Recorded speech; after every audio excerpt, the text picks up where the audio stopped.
dermatoescamosas. Una de las más frecuentes es la psoriasis. Se define como una enfermedad inflamatoria mediada inmunológicamente por linfocitos T, es crónica y es sistémica. Puede afectar la piel, las mucosas, las semismucosas y las uñas. Se considera sistémica porque también puede afectar las articulaciones. La prevalencia en la Argentina no se conoce. En caucásicos se estima de un 2 a un 3%. Puede afectar a ambos sexos por igual y a todos los grupos etarios. Se describen dos picos de incidencia, uno entre los 20 y los 30 años y otro entre los 50 y los 65 años. La etiopatogenia es multifactorial. Hay 3 elementos involucrados: una predisposición genética, factores desencadenantes y mecanismos inmunológicos. Con respecto a la genética, es poligénica. Se han descrito 11 genes involucrados, SORS1, SORS2, SORS3, e incluso, de acuerdo a la edad de inicio, se puede clasificar en psoriasis tipo 1, cuando comienza antes de los 40 años, con mayor incidencia de afección familiar, y psoriasis tipo 2, cuando comienza luego de los 40 años y corresponden a casos esporádicos y con menor prevalencia familiar. Sobre una predisposición genética hay factores desencadenantes, entre ellos traumatismos, como el fenómeno de Koebner, en el cual aparece una lesión nueva sobre un sitio traumatizado, infecciones, por ejemplo la psoriasis en gota, fármacos, tabaco y alcohol, alteraciones metabólicas. Hay enfermedades asociadas que le dan mayor morbimortalidad al paciente con psoriasis, por ejemplo el síndrome metabólico, la obesidad, la resistencia a la insulina. Y un factor muy frecuente es el estrés emocional. Las alteraciones inmunológicas son activadas por autoantígenos, entre ellos la queratina 7, el péptido antimicrobial y el antígeno melanocítico. Van a ser reconocidos por células presentadoras de antígeno. Estas células van a liberar citoquina, como el factor de necrosis tumoral, en la interleuquina 23. Se van a activar linfocitos con una subpoblación de linfocitos Th17 que van a migrar a la dermis, alrededor de los vasos, y a la epidermis, liberando interleuquina 17A e interleuquina 22, que a su vez van a producir mayor daño en los queratinocitos y liberación de autoantígeno. También se describe un aumento de la proliferación de la capa córnea, que se ve traducido clínicamente con la presencia de escamas en las lesiones. Todas estas interleuquinas y citoquinas son el nuevo blanco en el tratamiento de la psoriasis. Entonces, sobre este mecanismo inflamatorio con vasodilatación y aumento de la proliferación de queratinocitos, en la clínica vamos a presentar pápulas o placas con un fondo rojo brillante, de bordes bien delimitados y escamas blanquecinas en la superficie. Se pueden asociar a prurito, ardor, dolor, de acuerdo al grado de inflamación, la localización y el grado de cerosis que presente la lesión, o sea, de piel seca. De acuerdo a la clínica, podemos clasificar a la psoriasis en diferentes tipos: la psoriasis vulgar o en placas, que es la más frecuente, la psoriasis en gota, invertida, eritrodérmica, pustulosa, palmoplantar, artropática y otras que veremos a continuación. La psoriasis vulgar o en placa representa el 90% de los pacientes con psoriasis. Es crónica y altera periodos de exacerbación con remisión. Los lugares habituales en donde se presenta son cuero cabelludo, codos, rodillas, región lumbosacra, periumbilical, palmas y plantas. Si bien la psoriasis vulgar tiene localizaciones más frecuentes, las lesiones pueden confluir y formar grandes placas extendiéndose más allá de estas. En las siguientes imágenes veremos lugares habituales de psoriasis, por ejemplo, la zona periumbilical, el cuero cabelludo, extendiéndose más allá del límite de implantación del pelo, uñas, codos.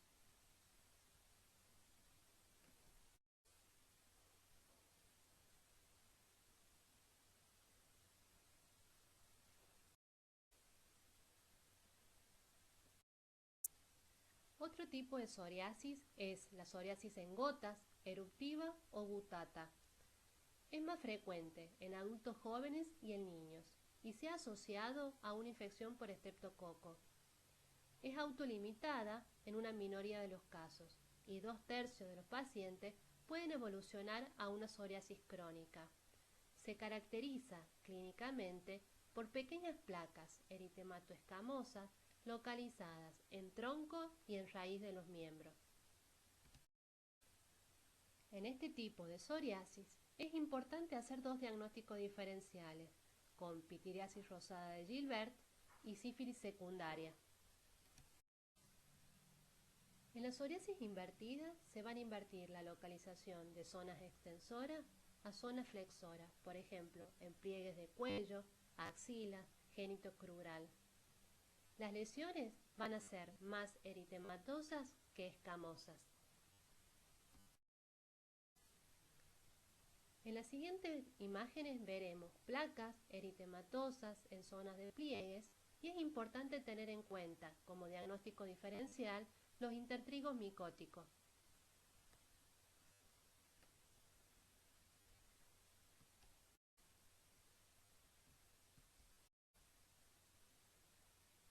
La psoriasis eritrodérmica es una forma severa de psoriasis. Esta se define así porque presenta eritema y descamación en más del 90% de la superficie corporal. Puede tener complicaciones como alteraciones del medio interno, de la temperatura, edemas, insuficiencia cardíaca e insuficiencia renal.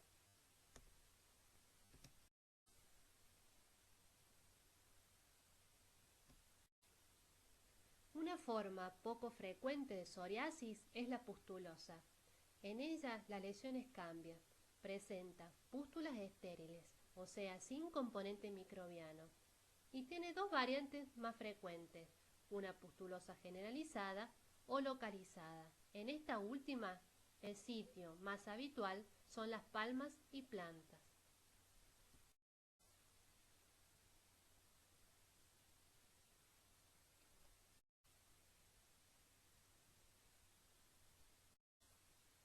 La psoriasis palmoplantar puede ser una forma aislada o asociarse a otras localizaciones. Presenta placas hiperqueratóxicas con eritema y descamativas. Pueden presentar fisuras. Cuando afectan el pie, pueden sobrepasar el borde del calzado. Un diagnóstico diferencial a tener en cuenta son los eczemas crónicos o las tiñas. La sebopsoriasis se considera un gris entre la dermatitis seborreica y la psoriasis del cuero cabelludo, porque ambas afectan en zona seborreica y presentan escamas amarillentas y untuosas. Una forma infantil es la psoriasis del pañal. En ella va a presentar un eritema intenso, brillante, que suele sobrepasar los límites habituales del pañal. Es por ello que un diagnóstico diferencial es la dermatitis del pañal. Dentro de las manifestaciones extracutáneas encontramos la afección unguial. Tiene una frecuencia de un 40%. Entre sus alteraciones se describen los pitting, que son pequeños hoyuelos en la lámina unguial, la onicolisis, que es el desprendimiento de la lámina del lecho, hiperkeratosis subunguial, mancha en gota de aceite, que es la aparición de una mancha amarillenta a través de la lámina unguial, hasta llegar a la alteración total de la uña, o sea, de la onicodistrofia. Es habitual ver múltiples uñas afectadas.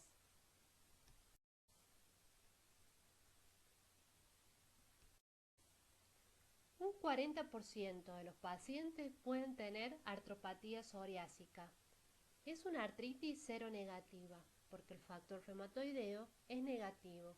La forma clínica más frecuente es la oligoartritis asimétrica, afectando las articulaciones interfalángicas distales de las manos, dando dedos en aspectos de salchicha.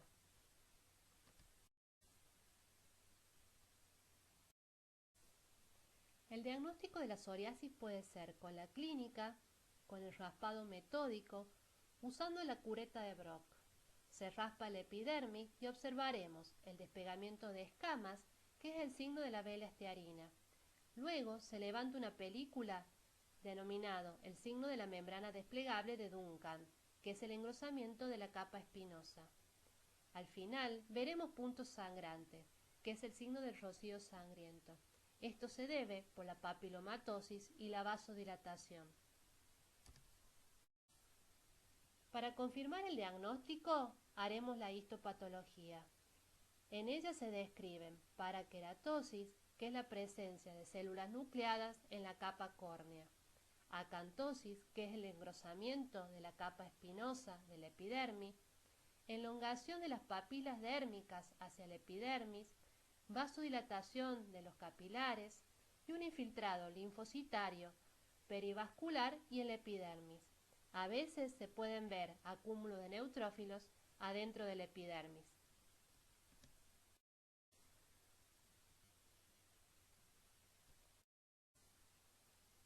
Se pueden hacer otros métodos complementarios para valorar el estado metabólico del paciente, solicitando hemograma, lipidograma, glucemia, insulinemia, hepatograma.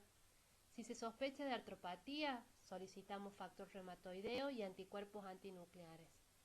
También es conveniente solicitar interconsulta con psicología y cardiología por otras patologías asociadas.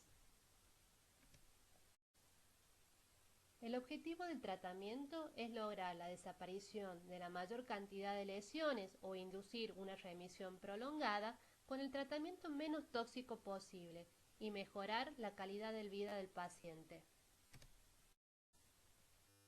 Existen múltiples scores para medir la severidad de psoriasis. El BCA mide la extensión afectada. La palma del paciente corresponde a un 1% de la superficie afectada. Entonces, la podemos clasificar en leve, moderada y severa. Para la psoriasis leve, el tratamiento de primera línea son los corticoides tópicos. Pueden ser en diferentes presentaciones: cremas, loción, espuma, shampoo, y se pueden asociar a queratolíticos como el ácido salicílico. También se han descrito de segunda línea inmunomoduladores que permiten ahorrar corticoides: calcipotriol, tacrolimus, pimecrolimus. Siempre se asocian a emolientes como vaselina u cremas humectantes.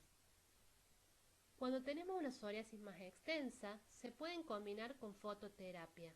Hay dos tipos de fototerapia: UVB banda estrecha y PUVA. En una psoriasis severa o que no respondió a los tratamientos anteriores, se realizan tratamientos sistémicos. El más frecuente es el metotrexato, con una dosis promedio de 15 miligramos por semana, siempre asociado a ácido fólico. Otro de los nuevos tratamientos para la psoriasis y muy usados son los biológicos o anticuerpos monoclonales. Los biológicos se caracterizan por lograr una alta efectividad en la remisión de lesiones que van desde un 75 a un 90%. Actúan contra citoquinas claves de la cascada inflamatoria. Por ejemplo, dentro de los más conocidos se encuentran los antifactor de necrosis tumoral, como el adalimumab, y dentro de los más nuevos, los antiinterleuquina 17, como el secukinumab. Hasta acá llegamos con psoriasis, y antes de seguir con pitiriasis rosada, es importante aclarar que si bien ambas cursan con eritema y escamas, hay que tener en cuenta la distribución, localización y evolución de las lesiones para así poder llegar a un buen diagnóstico presuntivo. La otra dermatosis eritematoescamosa que veremos es la pitiriasis rosada de Hilbert. También es una erupción cutánea inflamatoria frecuente, pero es aguda y autolimitada. Esto significa que así como viene, se va. No se sabe exactamente su etiopatogenia, pero se la ha relacionado con una reactivación de los virus herpes 6 y 7. Es frecuente en personas jóvenes entre los 10 y 35 años y su evolución dura entre 4 a 10 semanas. La clínica consiste en la aparición de una placa eritematoescamosa llamada placa madre o heráldica. Esta suele ser redondeada de 2 a 4 centímetros de diámetro y se localiza en el tronco. En esta imagen podemos observar una placa eritematoescamosa redondeada de bordes delimitados, destacando que las escamas en su superficie están por adentro del borde de la lesión. Aproximadamente a los 15 días de aparición de la placa madre o heráldica, comienza una erupción secundaria. Esta consiste en la aparición de múltiples placas pequeñas eritematoescamosas con mayor o menor componente de escamas. Se localizan en el tronco y en raíz de los miembros. Se describe que si la placa madre tiene una localización superior, la erupción será descendente, y si la placa madre tiene una localización inferior en el tronco, la erupción será ascendente. Algunos pacientes pueden presentar prurito como síntoma acompañante. Se describe un patrón en árbol de Navidad cuando se observa al paciente desde la parte posterior. Esto se debe a que el eje longitudinal de las placas sigue las líneas de tensión normales de la piel, como se observa en la figura de la derecha. En las siguientes imágenes veremos la presencia de la placa madre con la erupción secundaria. Es importante preguntarle al paciente cuál de ellas apareció primero, para así poder identificarla y poder llegar a un diagnóstico clínico.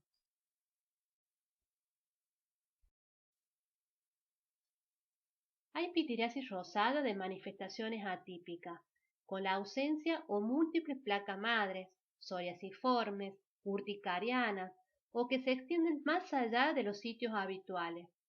Es por eso que hay que pensar otros diagnósticos diferenciales, como la sífilis secundaria o la psoriasis en gota.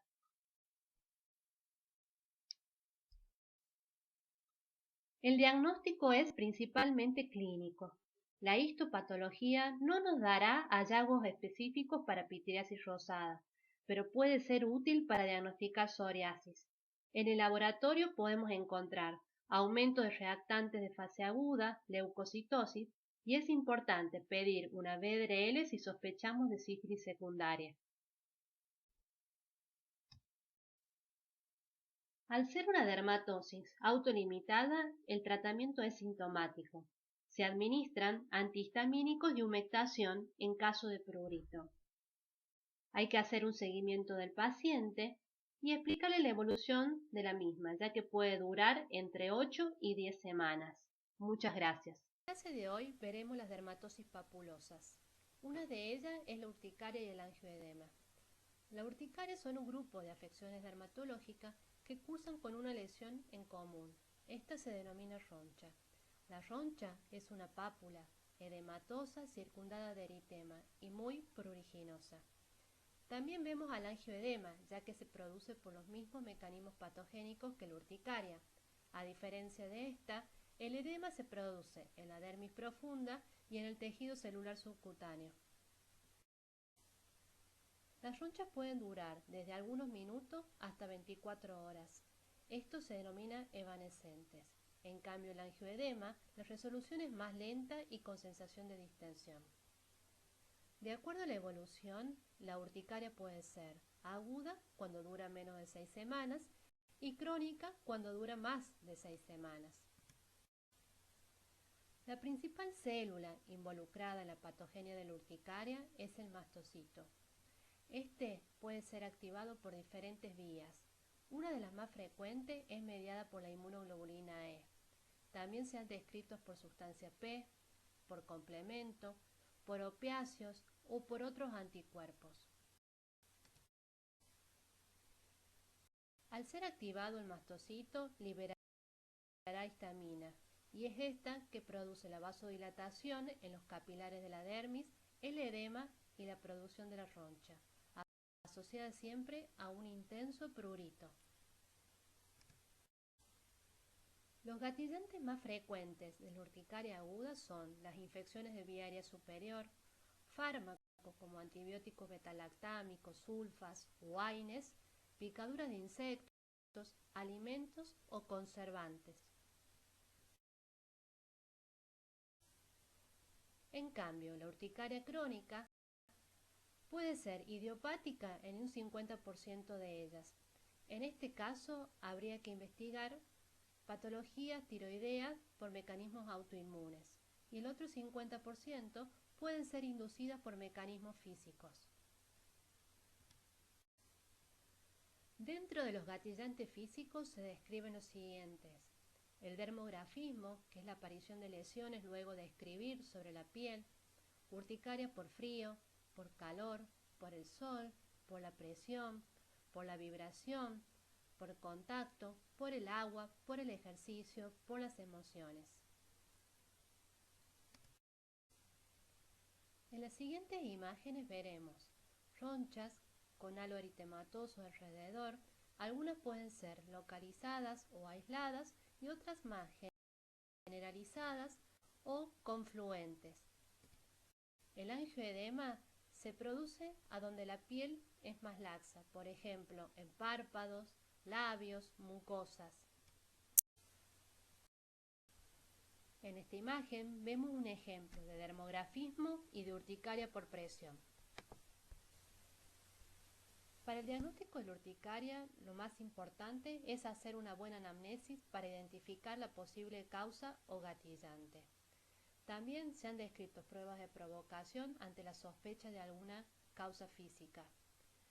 Por ahí es importante realizar una rutina completa y una valoración de la función tiroidea. El tratamiento de primera línea de la urticaria son los antihistamínicos anti-H1 no sedativos. Estos se administran por 2 semanas. Si los síntomas persisten, se pueden hasta cuadruplicar la dosis de los mismos. Si persisten luego de 1 a 4 semanas, se pueden añadir antileucotrienos como el montelukast o cambiar a otros antihistamínicos no sedativos. Ante una exacerbación, se indica corticoides durante 3 a 7 días. Otros tratamientos de segunda línea son los antihistamínicos H2 y el omalizumab, que es un anticuerpo monoclonal contra la inmunoglobulina E. También es importante en el tratamiento recomendarle al paciente una dieta hipoalergénica. Esta la vamos a administrar por 10 días y luego ir incorporando un alimento por día en forma de desafío. Hay que evitar pescados, mariscos, leche, huevos, nuez, tomate, frutillas. No tan solo por la presencia de algún alergeno en estos alimentos, sino que muchos de ellos son histaminos liberadores o tienen altas concentraciones de histamina. La otra dermatosis que veremos es el líquen plano. Es una enfermedad inflamatoria frecuente, muy pruriginosa, que puede afectar la piel, las mucosas, las uñas y el pelo. Es crónica y cursa por brote. Puede afectar a ambos sexos por igual y entre los 30 y los 60 años. Es de patogenia desconocida. Se cree que hay antígenos epidérmicos que son presentados por las células presentadoras de antígenos a los linfocitos T. Estos migran a la zona de la membrana basal y liberan citoquinas que dañan nuevamente los queratinocitos y otras estructuras. Puede cursar con múltiples manifestaciones clínicas. cuando afecta la piel, presenta pápulas en zona de pliegues, codos, región lumbar, piernas y fenómeno de Koebner. Cuando afecta las mucosas, es más frecuente la oral, cursando con una mácula blanquecina en forma de hoja de helecho. También puede haber lesiones erosivas o escleroatróficas en zona de la mucosa genital. Cuando afecta el pelo, en el cuero cabelludo presenta pápulas foliculares que destruyen el folículo dejando alopecia cicatrizal. En las uñas produce adelgazamiento de la lámina unguial, onicolisis, estrías y pterigión, que es cuando el borde cutáneo proximal invade el lecho de la uña. Las lesiones en la piel tienen una neumotecnia de las 4 P: pápulas poligonales, pruriginosas y purpúricas. Los sitios más frecuentes son en zona inferior de las piernas, tobillos, dorsos de pies, zona de muñecas, zona lumbar, y recuerden siempre muy pruriginosas. Algunas pueden ser localizadas o generalizadas.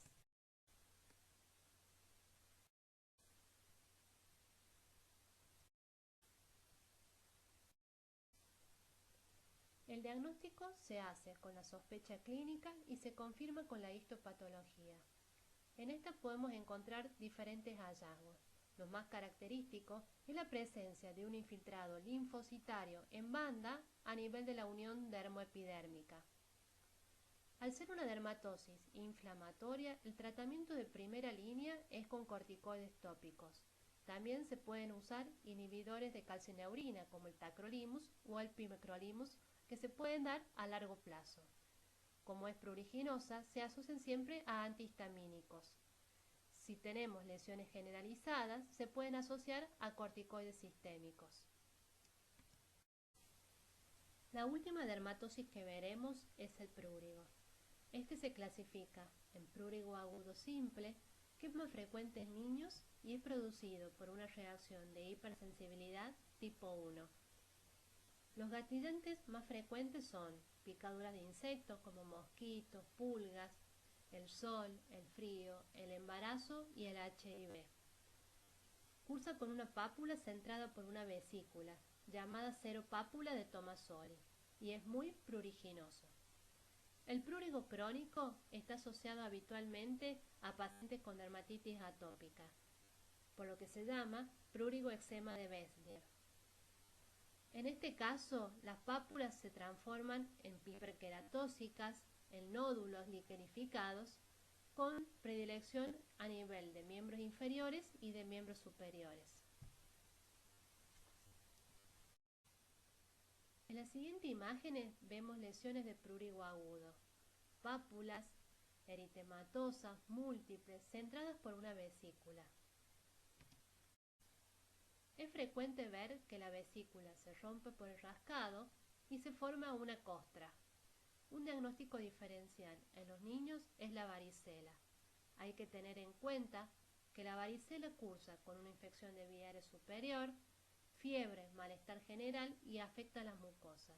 El prurigo no cursa con malestar general y no afecta a las mucosas. Las lesiones de prurigo crónico son liquenificadas. Esto significa que hay un engrosamiento de la piel, un aumento de la coloración y del cuadriculado de la misma, producto del rascado crónico.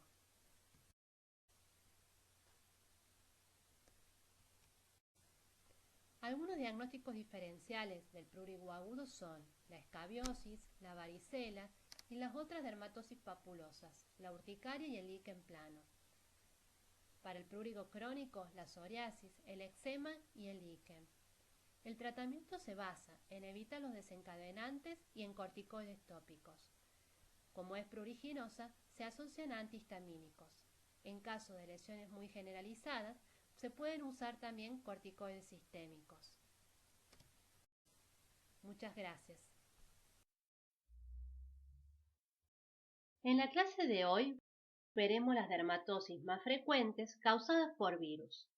Entre ellas tenemos el molusco contagioso producido por poxvirus, las verrugas producidas por los virus del papiloma humano y las dermatosis producidas por herpes simplex 1, 2 y por el virus varicela zoster.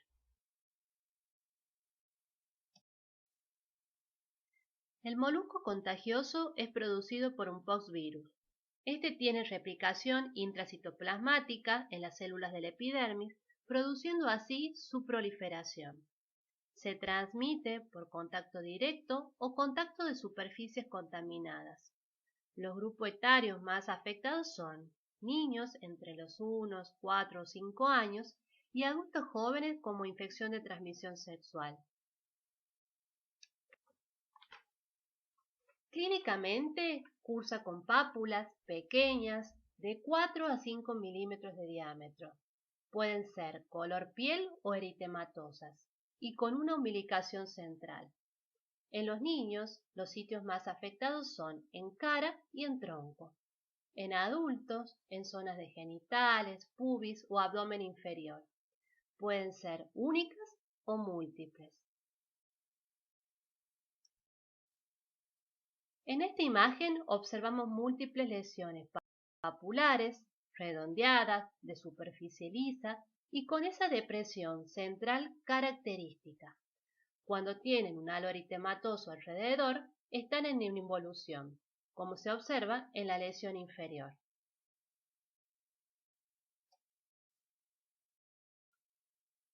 Los diagnósticos diferenciales pueden ser con verrugas planas, líquen planos o hiperplasias sebáceas.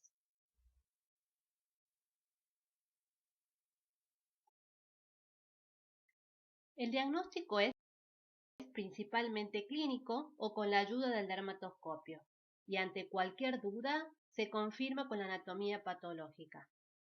El tratamiento consiste en la destrucción de la lesión. Pueden ser con métodos físicos como el curetaje, en el cual se hace el raspado de la lesión con una cureta, con criocirugía, electrocoagulación o con métodos químicos, con hidróxido de potasio o imiquimod. Este último es un inmunomodulador que produce la remisión de la lesión en algunas semanas. Se aplica puntualmente sobre la pápula una vez al día y 3 veces por semana, lunes, miércoles y viernes. Si se dejan a la libre evolución, las lesiones pueden remitir en meses a 2 años, pero como son muy contagiosas, es frecuente la autoinoculación. Continuamos con las virosis producidas por HPV. Como ustedes ya saben, hay más de 80 serotipos y son virus de replicación intracitoplasmática exclusivamente de los epitelios de piel y mucosas. Algunos de estos, como el 16, 18, 31 o 33, tienen potencial oncogénico al aumentar la replicación y la inmortalización celular. Se contagian por contacto directo o por contacto con superficies contaminadas y son más frecuentes en niños, adultos jóvenes como infección de transmisión sexual e inmunocomprometidos, ya que una alteración en la inmunidad celular predisponen a este tipo de infecciones.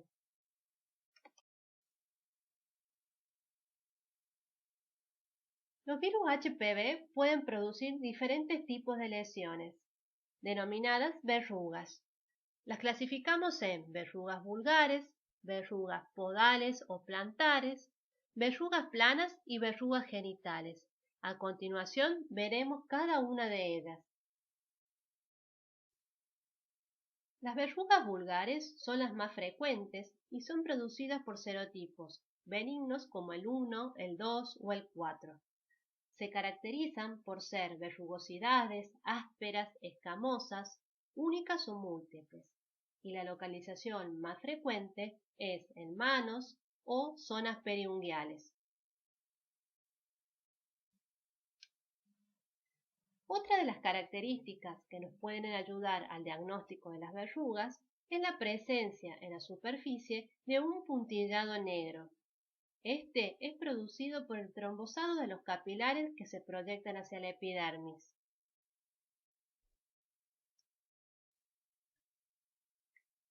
En esta imagen observamos múltiples verrugas periunguiales y uno de los diagnósticos diferenciales pueden ser nevos verrugosos, queratosis actínica, queratosis seborreicas.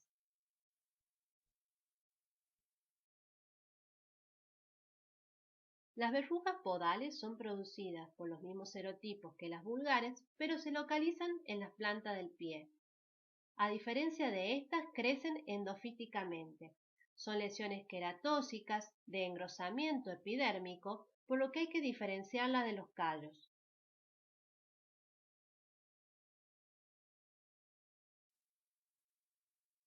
Las lesiones pueden ser únicas, como la que se muestra en la imagen superior, o múltiples, denominadas también en mosaico, como la que se muestra en la imagen inferior. Otra de las características que nos permiten diferenciarlas de los callos son: las verrugas son dolorosas a la presión lateral, en cambio los callos son dolorosos a la presión vertical. Las verrugas están tachonadas por puntos negros y los dermatoglifos no la atraviesan, que son las huellas digitales que tienen las palmas y las plantas. Las verrugas planas son producidas por otros serotipos, como el 3 o el 10. A diferencia de las vulgares, que son ásperas y rugosas, estas son pápulas lisas, aplanadas, color piel, a veces eritematosas o hiperpigmentadas. Los sitios en donde se localizan con más frecuencia son en dorso de manos, piernas y rostro. Acá observamos múltiples verrugas planas. Uno de los diagnósticos diferenciales a tener en cuenta es el líquen plano, pero a diferencia de este, las verrugas son asintomáticas.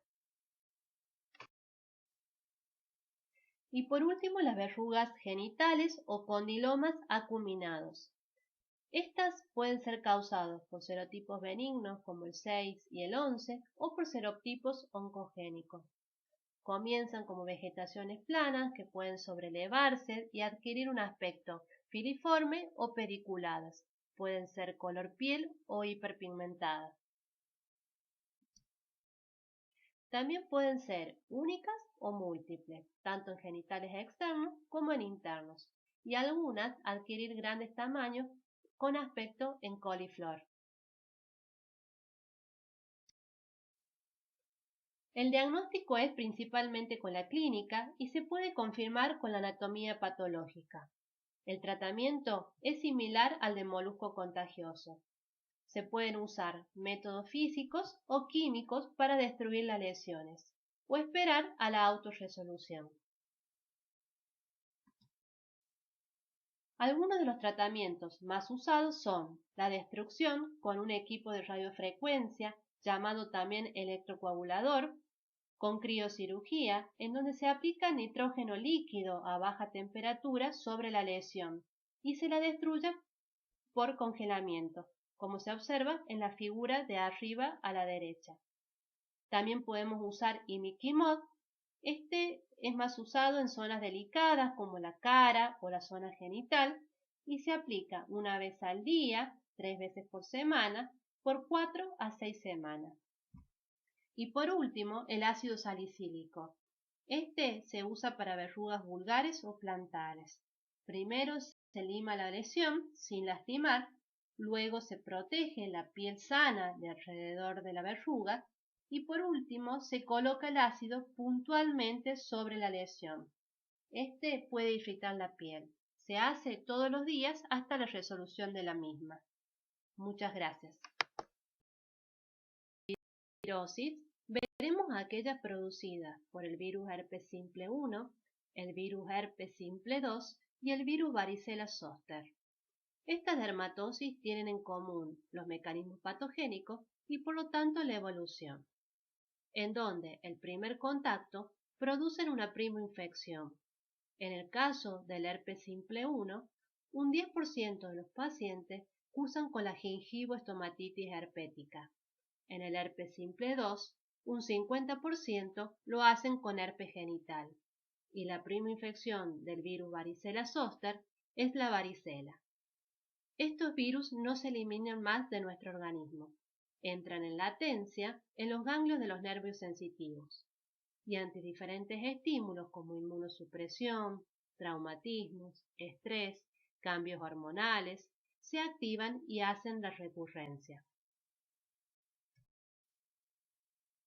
El virus herpes simple 1 es preferentemente de localización oral. Entra en latencia en los ganglios del nervio trigémino y luego se reactiva como herpes labial recurrente. En cambio, el virus herpes simple 2 es preferentemente de localización genital y su recurrencia es el herpes genital recurrente.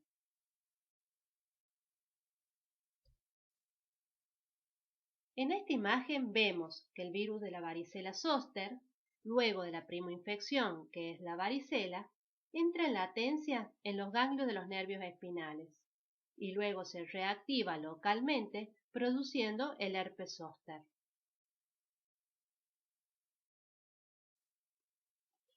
Los virus herpes simple 1 y 2 son virus ADN. La primoinfección puede ser sintomática o no. Esta es más frecuente en el virus simple tipo 1 en niños pequeños, sobre todo los primeros 5 años de vida, y en el herpes simple tipo 2 en adultos jóvenes, como una infección de transmisión sexual.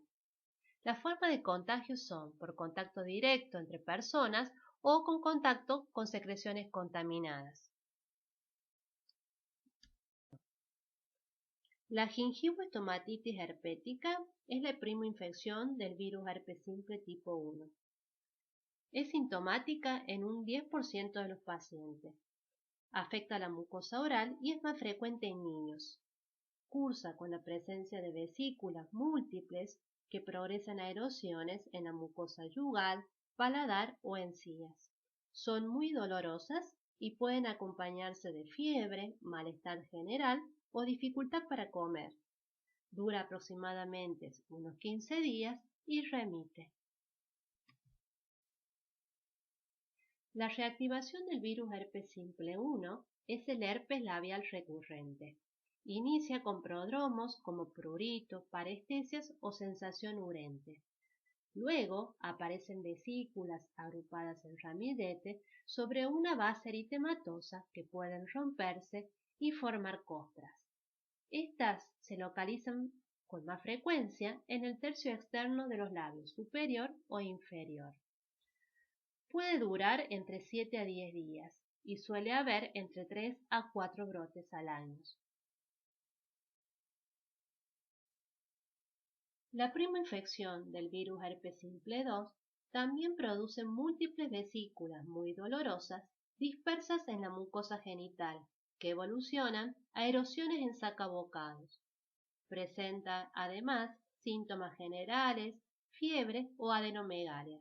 Puede durar entre 15 a 20 días. La recidiva es más frecuente en hombres. Comienza con prodromos y luego aparecen vesículas pequeñas agrupadas en ramillete en un sitio de la mucosa genital. Dura entre 7 y 10 días.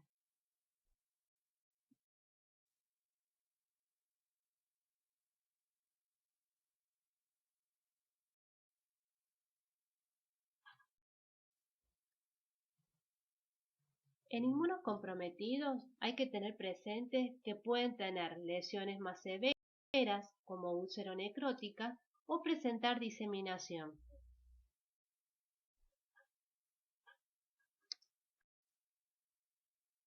En relación al virus herpes zóster, su forma de contagio es mediante contacto directo con las secreciones o con las gotitas de plush que ingresan por la vía respiratoria. Este virus se replica en la vía aérea superior y hace una viremia, produciendo la varicela. Este primer contacto es más frecuente en la infancia. Luego el virus entra en latencia en los ganglios de los nervios sensitivos. Su recurrencia, a la edad de entre los 50 y 60 años, va a producir el herpes zóster. La varicela comienza con una infección de vía aérea superior acompañada de fiebre, malestar general, adenopatías y luego un exantema cutáneo. Este puede durar entre 15 a 20 días y las principales complicaciones son la neumonía y la sobreinfección. En la piel presenta un pseudopolimorfismo. Comienza con un exantema máculo-papular de distribución céfalo-caudal. Luego aparecen vesículas descritas en gotas de rocío que se transforman en pústulas y luego en costras. Uno de los diagnósticos diferenciales es el prurigo, pero a diferencia de este, la varicela presenta malestar general y afecta las mucosas. El herpes zóster, también llamado culebrilla, es más frecuente a partir de los 50 o 60 años. Comienza con un prodromo de dolor o parestesia y luego presenta vesículas agrupadas en ramillete sobre una base eritematosa. Se caracteriza por seguir en la piel la distribución del nervio afectado. Esto se denomina dermatoma. Es por ello que los sitios más frecuentes son los nervios del tórax, el trigémino y el sacro. Tiene una duración aproximada de 10 días. Cuando afecta la rama oftálmica del trigémino y las lesiones de la piel llegan a la punta de la nariz, se asocia a compromiso ocular, por lo que es importante realizar una interconsulta con oftalmología.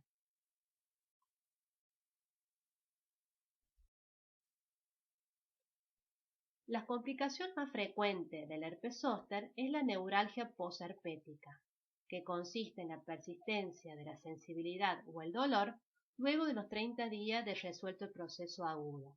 Otras complicaciones son la queratitis, parálisis de los nervios o la diseminación.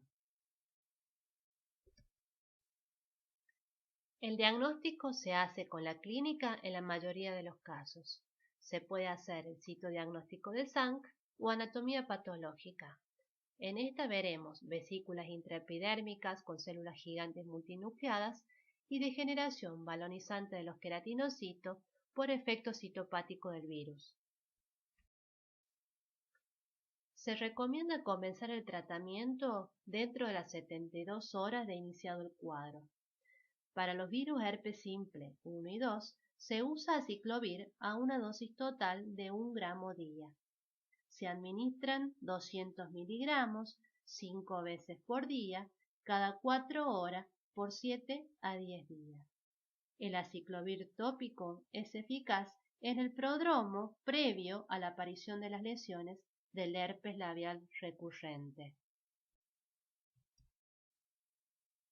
En cambio, para el herpes zóster, el tratamiento tiene que ser con aciclovir a una dosis total de 4 gramos al día. Se administran entonces 800 miligramos 5 veces al día, cada 4 horas, por 7 a 10 días. En niños la dosis es entre 15 a 20 miligramos kilo 4 veces al día. En esta imagen vemos un resumen de los diferentes esquemas de tratamiento para las infecciones por herpes.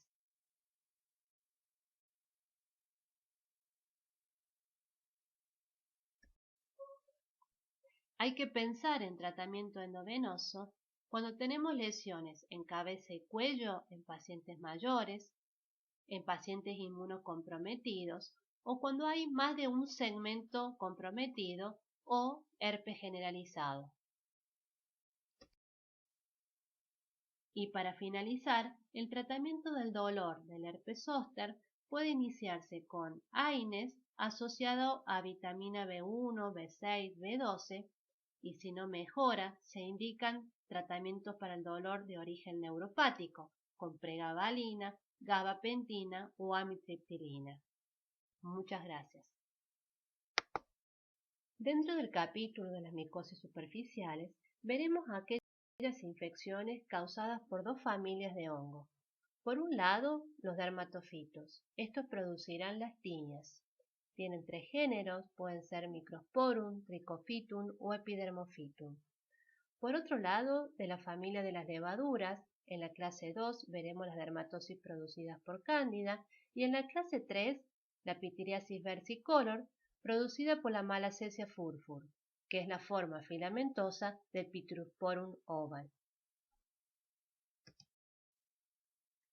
Las dermatofitosis o tiñas son las micosis producidas por los dermatofitos. Estos hongos son queratinofílicos, ya que tienen una enzima que hidroliza la queratina y se alimentan de ella. Por lo tanto, van a afectar los lugares compuestos por queratina, como la capa córnea de la piel, el pelo y las uñas. Hay más de 40 especies. De acuerdo al hábitat, pueden ser antropófilos, que tienen al hombre como huésped y reservorio, entre ellos el Trichophytum rubrum, el Tonsuran, el Mentagrofites o el Epidermophytum flocosum. Otros pueden ser zoófilos, como el Microsporum canin, o geófilos, como el Microsporum gypsum. La forma de contagio es por contacto directo o por contacto con superficies contaminadas.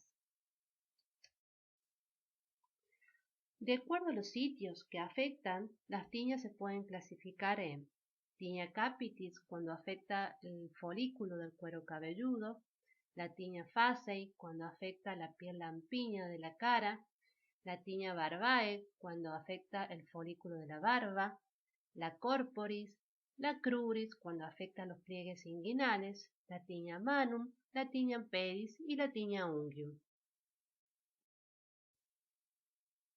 Las tiñas capitis tienen diferentes variantes. Por un lado, la microspórica es la más frecuente, producida por el Microsporum canis.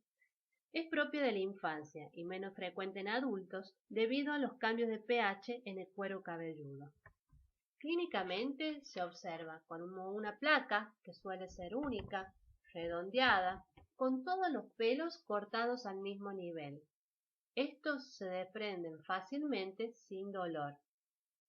El fondo del cuero cabelludo es escamoso y gris. A la luz de Wood, que es una luz ultravioleta, se ve positivo con un color verde manzana, ya que el hongo parasita por afuera del tallo del pelo. Un diagnóstico diferencial es con la alopecia areata. Esta es producida por mecanismos autoinmunes y cursa con una placa alopécica, pero con un cuero cabelludo sano. En este caso, el tratamiento es con corticoides tópicos o intralesionales. Otra de las tiñas capitis es la tricofítica, causada por el Trichophytum mentagrofites.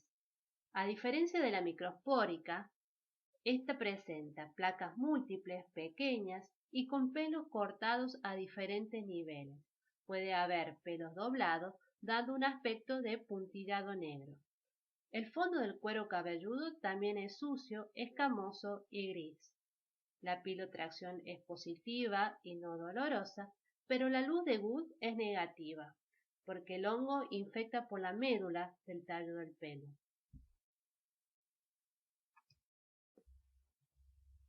El carión de Celso o tiña supurativa es una complicación en donde se produce una respuesta de hipersensibilidad mediada por células del huésped hacia el hongo. Cursa con una tumefacción que drena material purulento a través de los folículos, dando así el signo de la espumadera.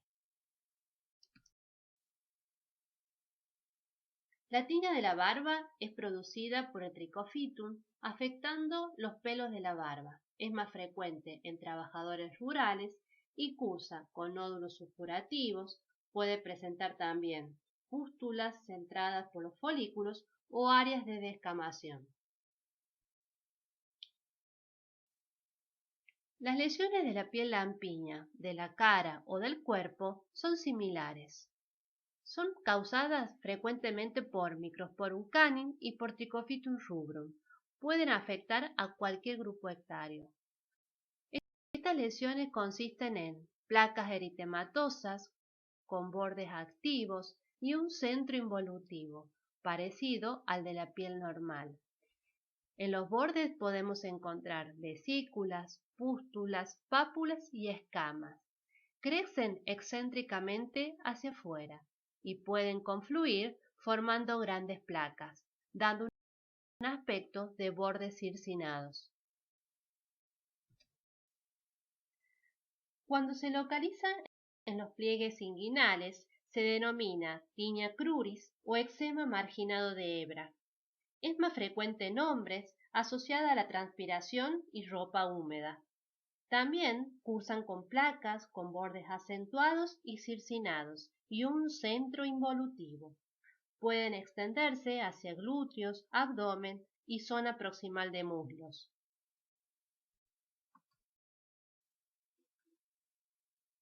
En la tiña manum, la presentación suele ser subaguda o crónica. Es más frecuente en trabajadores rurales y afectando las palmas en forma asimétrica. Cursa con lesiones hiperqueratósicas, descamativas e intertrigos.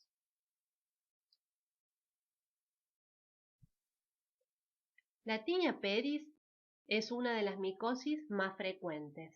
Esta se puede presentar en tres formas. Una aguda o llamada también pie de atleta, que se localiza en los pliegues de los dedos entre el tercer y cuarto espacio interdigital, cursando con maceración, desprendimiento de la epidermis, fisuras, escamas y mucho prurito. Otra forma es la crónica o el mocasín. Esta afecta a la planta del pie sin pasar hacia el dorso. Cursa con áreas de hiperkeratosis y descamación. Una forma menos frecuente es la eczematosa o disidrótica, cursando con vesículas. En esta imagen observamos a la izquierda una tiña pedis aguda en donde presenta maceración, desprendimiento de la epidermis, erosión, fisura y descamación, y una tiña pedis crónica en la imagen de la derecha con áreas de descamación, fisuras y de hiperkeratosis en la planta del pie. Otra de las afecciones frecuentes es el de las uñas, dentro de ellas las de los dedos de los pies. Es frecuente en adultos, crónica y un 80% de ellas causadas por Trichofitum rubrum. Pueden cursar con cambios en la coloración, amarillo, blanco, marrón, verde, con hiperkeratosis, onicolisis u onicodistrofia. En estas imágenes se observan diferentes tipos de onicomicosis. La más frecuente, arriba a la izquierda, es la forma subungual distal lateral. Arriba a la derecha observamos la subungual proximal, más frecuente en inmunocomprometidos. Abajo a la izquierda la blanca superficial y la onicodistrofia total abajo a la derecha. Hasta acá llegamos con tiña. Nos volvemos a encontrar psoriasis, que es una de las micosis superficiales producidas por levaduras.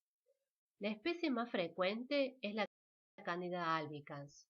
Como ustedes ya saben, son flora normal del tracto gastrointestinal, genital o respiratorio.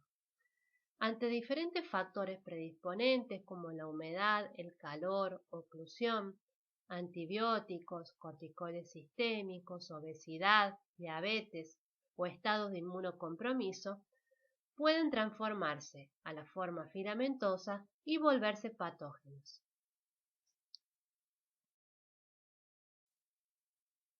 Dentro de su variante localizada, presenta una forma mucocutánea en donde afecta la mucosa oral con estomatitis, glositis, queilitis, la mucosa genital produciendo vaginitis y balanitis de los hombres, y en la forma cutánea, los pliegues son los sitios más afectados, llamados intertrigos. Puede afectar también las uñas, alrededor de las uñas, la zona del pañal y una forma vesículo pustular folicular. En la mucosa oral puede presentar el muguet, que es una membrana que se desprende fácilmente al raspado dejando un fondo eritematoso. Otras lesiones son la queilitis, que es la presencia de fisura en las comisuras, o la glositis. En la mucosa genital femenina produce la vaginitis, cursando con flujo blanquecino y mucho prurito. En la masculina produce balanitis. Presenta eritema, maceración, pápulas o placas blanquecinas localizadas en el glande. Puede acompañarse también de disuria o uretritis. Ahora observamos la presencia de Muguet y un diagnóstico diferencial a tener en cuenta es el líquen plano o la leucoplasia. Estos, a diferencia del Muguet, no se desprenden con el raspado. En esta fotografía observamos arriba a la izquierda la vaginitis en la mucosa genital femenina y abajo a la derecha la balanitis con afección del glande en la mucosa genital masculina. En las formas cutáneas podemos encontrar afección de los pliegues, cursando con placas eritematosas, con presencia de maceración y pápulas, pústulas o vesículas en la periferia de la lesión, denominadas lesiones satélites. Las mismas lesiones podemos encontrar en la zona del pañal en lactantes. Hay una presentación folicular que cursa con pápulas o pústulas foliculares en zonas pilosas. Es más frecuente en inmunocomprometidos. La paroniquia, que es un proceso inflamatorio periungual, y la afección de las uñas. En esta imagen vemos una placa eritematosa con maceración, o sea, una epidermis húmeda y reblandecida, descamación y lesiones papulares satélites.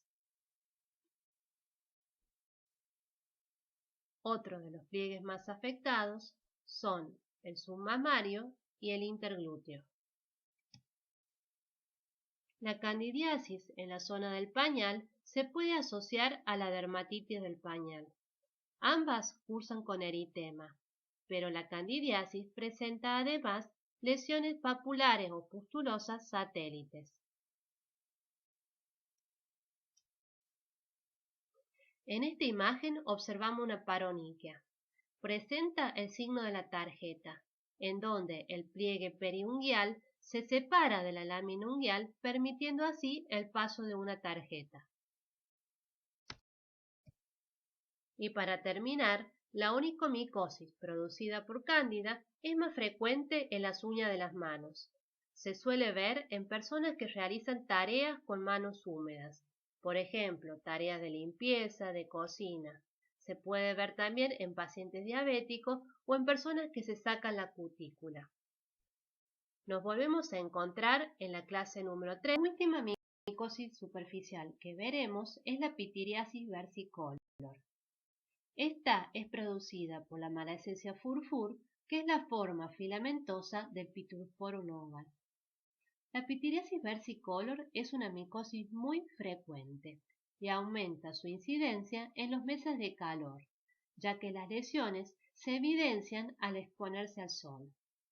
Otras condiciones que la favorecen son la humedad, la piel grasa o los estados de inmunocompromiso. La pitiriasis versicolor, como su nombre lo dice, cursa con cambios en la coloración de la piel. Y hay diversas teorías que intentan explicar sus diferentes variantes clínicas. Por un lado, pueden causar hipopigmentación mediante el bloqueo de la transferencia de la melanina a los queratinocitos.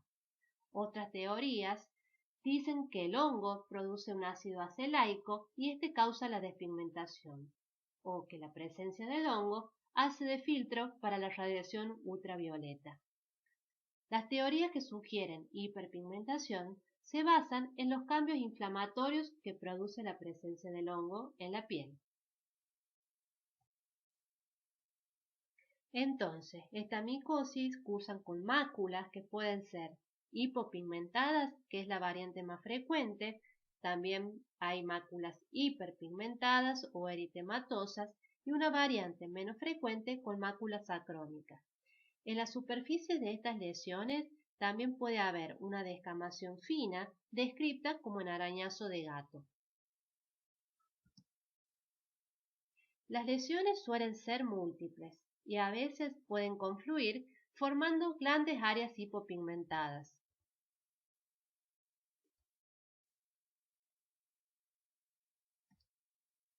Las localizaciones más habituales son el pecho, hombros, áreas superiores de la espalda y dorso de miembros superiores. Acá observamos múltiples máculas eritematosas y algunos de los diagnósticos diferenciales son pitiriasis rosada de Gilbert o dermatitis seborreica. En esta imagen observamos el típico paciente con pitiriasis versicolor con múltiples máculas hipopigmentadas de diferentes tamaños en la parte superior del tronco. También pueden extenderse a otros sitios como cuello, cara, abdomen. Y otros diagnósticos diferenciales en las variantes hipopigmentadas son la pitiriasis alba o el vitiligo. El diagnóstico de todas las micosis superficiales, ya sea tiña, cándida o pitiriasis versicolor, es principalmente clínico. A veces podemos ver positiva la luz de Good con un color verde manzana, como en el caso de la tiña capitis microspórica o de la pitiriasis versicolor. La confirmación lo dará siempre el micológico. Este se hace mediante un raspado de la lesión. Recuerden que en la tiña el sitio activo son los bordes y se pueden observar en directo.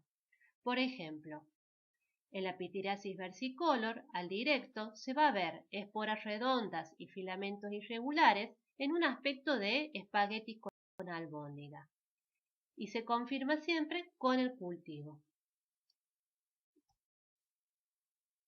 Para el tratamiento de las micosis podemos optar por una vía tópica en caso de que hayan pocas lesiones o en un solo sitio o que el paciente no pueda recibir tratamiento sistémico. La vía sistémica es de elección en caso de tiña capiti y onicomicosis, cuando hay múltiples lesiones o de gran extensión o cuando no responde al tratamiento tópico. Para esta materia es importante conocer los antimicóticos tópicos y sistémicos, la dosis e intervalos del itraconazol, del fluconazol y la terbinafina. En los siguientes cuadros observamos las diferentes indicaciones. Si presentamos una tiña corpore o de otra localización y usamos un tratamiento local, podemos optar por clotrimazol, isoconazol o terbinafina 2 o 3 veces al día por 2 a 4 semanas. Las opciones sistémicas son itraconazol 200 miligramos día por 2 a 4 semanas, el fluconazol 150 miligramos por semana 2 a 4 semanas o la terbinafina 250 miligramos día por 2 a 4 semanas.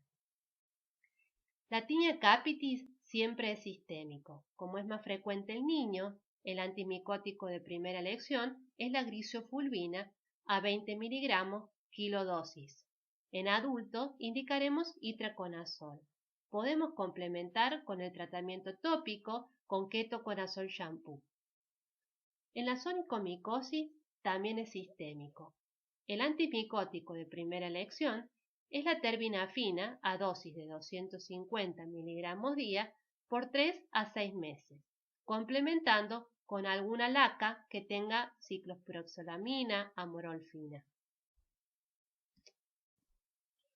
Para el tratamiento de la cándida podemos usar clotrimazol, miconazol, isoconazol 2 a 3 veces al día por 15 días. El tratamiento sistémico de primera línea es el fluconazol 150 miligramos por semana. Para la pitiriasis versicolor, si tenemos pocas lesiones, usamos ketoconazol shampoo, lavamos la cabeza y con la espuma pasamos por la mancha y se enjuaga. Esto se debe a que el Pittosporum oval se localiza en el cuero cabelludo. Además, podemos usar clotrimazol 2 a 3 veces al día en diferentes presentaciones, ya sea en crema o en spray. Si tenemos múltiples lesiones, además del shampoo, podemos usar itraconazol 200 miligramos día por 7 a 10 días. Hasta acá llegamos con micosis superficiales. Muchas gracias.